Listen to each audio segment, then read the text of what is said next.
A bloody nose, that is how it all started, how Ter Stegen put on a pair of gloves and left his love for scoring goals to devote time into stopping them. 6 years ago, Marc-André ter Stegen was unveiled as Víctor Valdés's replacement at Barcelona, bringing serenity and confidence to the side. Now a regular fixture in every Barcelona's manager's plan, the rise of Marc-André ter Stegen has been instrumental in Barcelona's success in recent years. After already winning 14 trophies with 𝘍𝘊 the 28-year-old continues to show interest in cementing his place in the club's history, as evidenced by his renewal until 2025.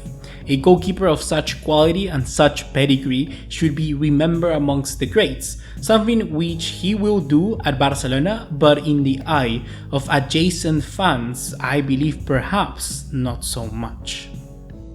There always seems to come a moment where Neuer takes the spotlight or another goalkeeper of the same level, never giving the right amount of praise to the German goalkeeper.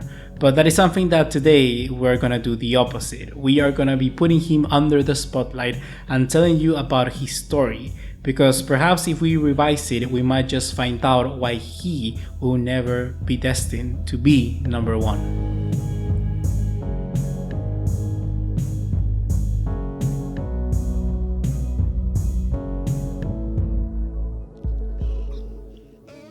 Born on the 30th of April of 1992, Marc-André ter Stegen was raised in a Catholic home to his mother Renate and his father Erich Kaus. His surname ter Stegen is not so common actually in Germany anymore, as it was owed to his Dutch ancestry. The other in the family to share his surname is of course his only brother Jan Marcel, with whom at the tender age of just 2 years old used to play football in their house garage. Funnily enough, it was his brother who took the role of the keeper, while Marc took the shots.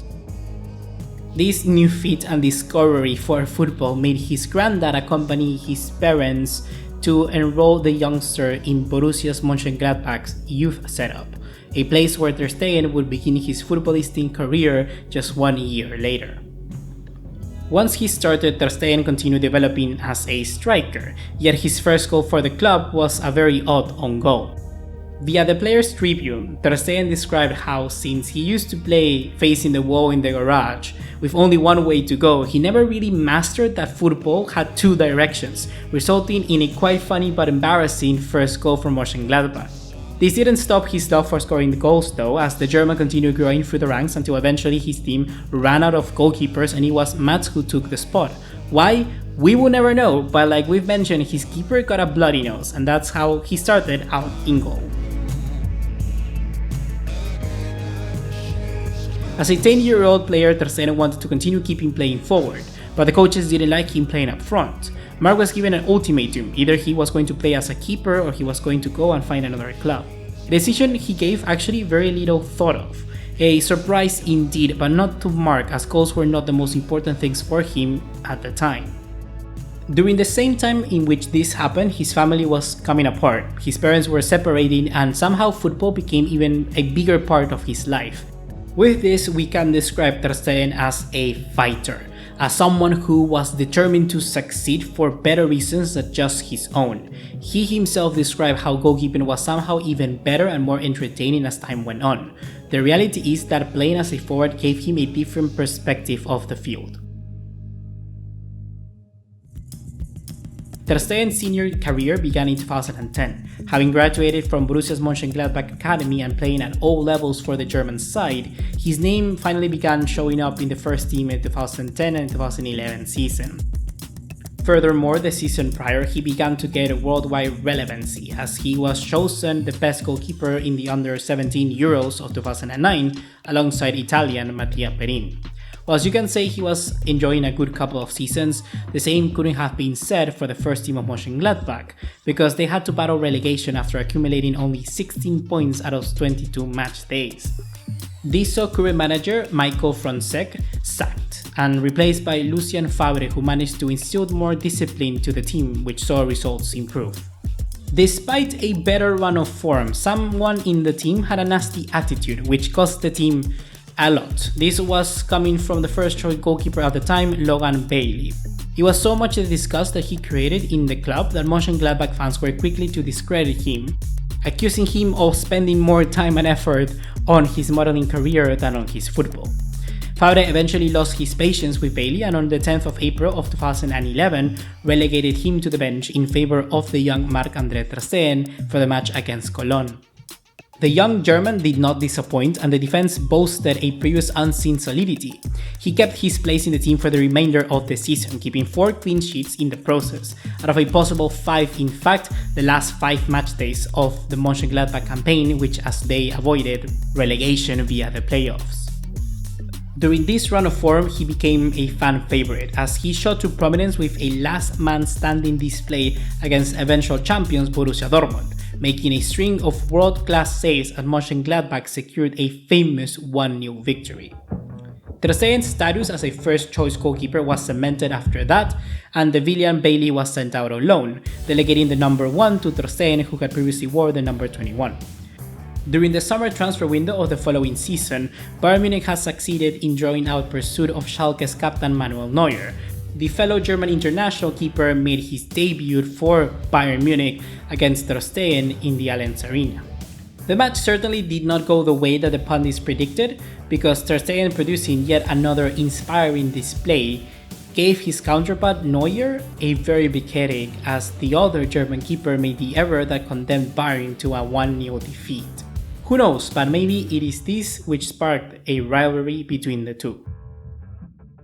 Following that match, Borussia Mönchengladbach embarked on an unlikely title challenge, with Ter Stegen and fellow youngster Marco Reus providing the inspiration for Mönchengladbach.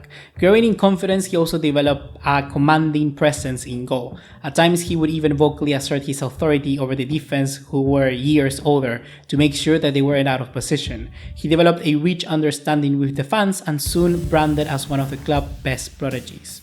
This same season, Ter Stegen was called up for the national team at senior level. An unfortunate 3-5 defeat to Switzerland saw him missing out on a spot for the national team's call-up for the Euros 2012, but nevertheless, that same August he returned with a banger, in which Germany played Argentina. A red card was shown to 𝘍𝘊, and Ter Stegen stepped up to save a penalty from the one and only Lionel Messi. Y va la pulga, atajó el arquero y se equivocó otra vez. Ay Dios, ¿quién me habrá dicho que se había equivocado con el Chelsea, no? Bueno, ¿quién se iba a imaginar? Ni el propio Marc-André ter Stegen, arquero del Borussia Mönchengladbach, se iba a imaginar este momento. Ter Stegen would stay with Borussia Mönchengladbach for one more season, turning out to be his final one in 2013-2014. It was this season where he produced his best numbers statistically. He averaged around 4.1 saves per game. He was confident while facing opposing attackers in 1v1s and made an average of 2.1 saves in the penalty area and 1.8 saves outside the box. Being a fan favorite, he had an emotional goodbye in his final game of the season. Of course, it had to be, as a legend was being created within the very own eyes of the Mönchengladbach fans.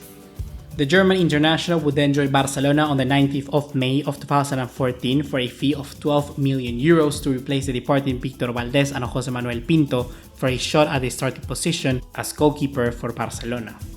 Unfortunately, Ter Stegen would suffer an injury prior to the first league match of the season, and due to this injury, Barcelona manager Luis Enrique made Claudio Bravo the starting league goalkeeper, where he would go on to win the Zamora Trophy that same season. Ter Stegen, however, was made the first choice goalkeeper in both La Copa del Rey and the UEFA Champions League.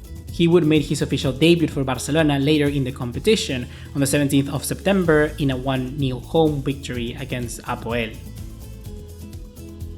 He helped Barcelona win the final of the domestic cup in his first season on top of that, with a 3-1 victory against Athletic Bilbao on the 13th of May of 2015, and a week later he played the Champions League final at the Olympic Stadium in Berlin, beating Juventus 3-1 and coronating himself as a Champions League winner. Luis Enrique continued with this formula for one more season, before giving Ter Stegen the position as a starter and selling Claudio Bravo. Ter Stegen settled very nicely into his new role. He was excellent from the offset. Although there were still some ridiculously saves that he made, there were also some very bad errors that cost him the popularity with some of the fans. Take, for instance, the much displeasure of the 2015 Spanish Super Cup, where Atletico Club's captain Miquel San José scored a volley from the halfway line after a poor ter Stegen's header. The game ended 4-0, and he was the subject of fierce criticism then, but although some remain unconvinced, things have been changing for the better ever since.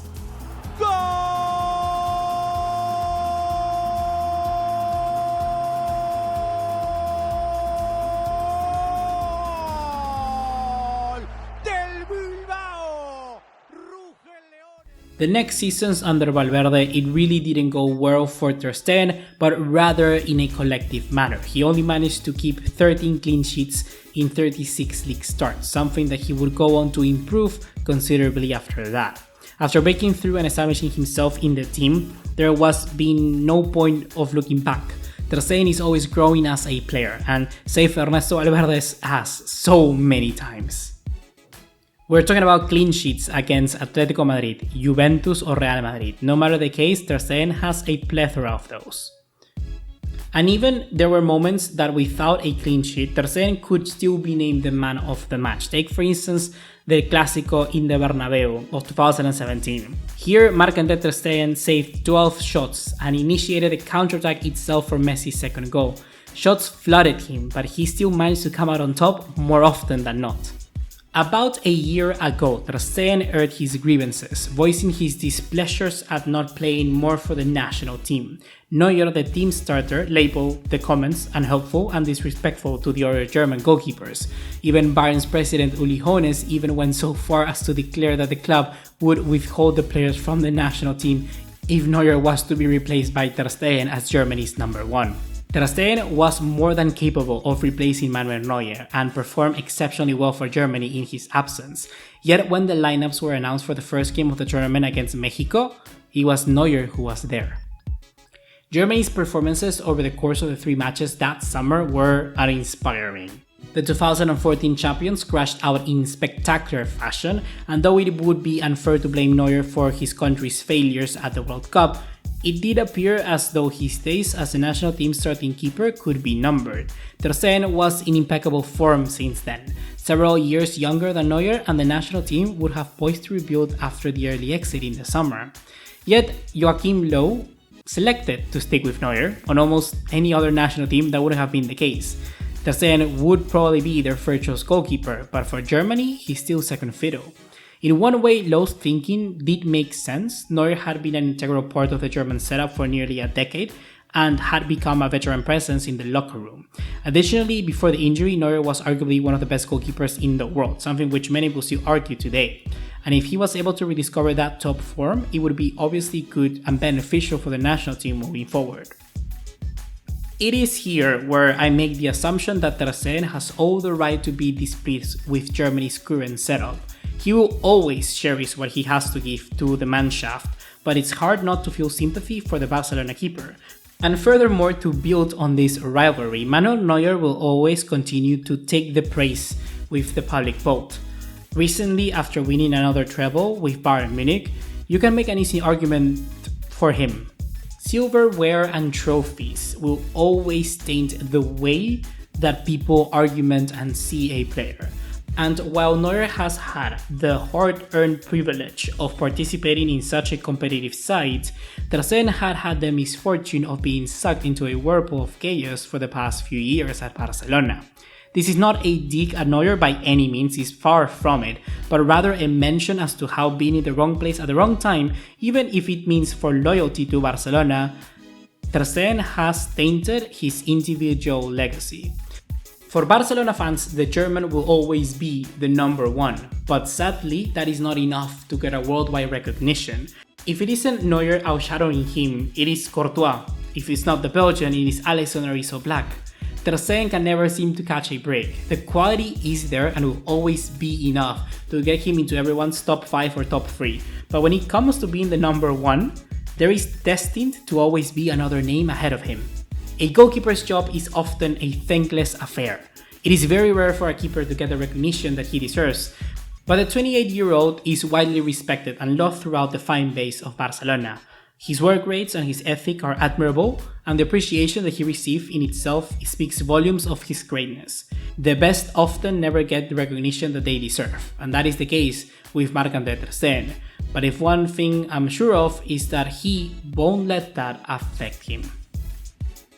that is going to be everything for right now, guys. Hopefully you have enjoyed. I have worked a lot on this video, so hopefully you show some appreciation by dropping a like and subscribing to the channel. This short documentary series, The Story of, will be continuing here on the channel. We already have another episode of Ansu Fati, so if you want to go and check that out, feel free to do so. But for now, I'm gonna be going to sleep. See you in the next one. Take care. Ciao, ciao.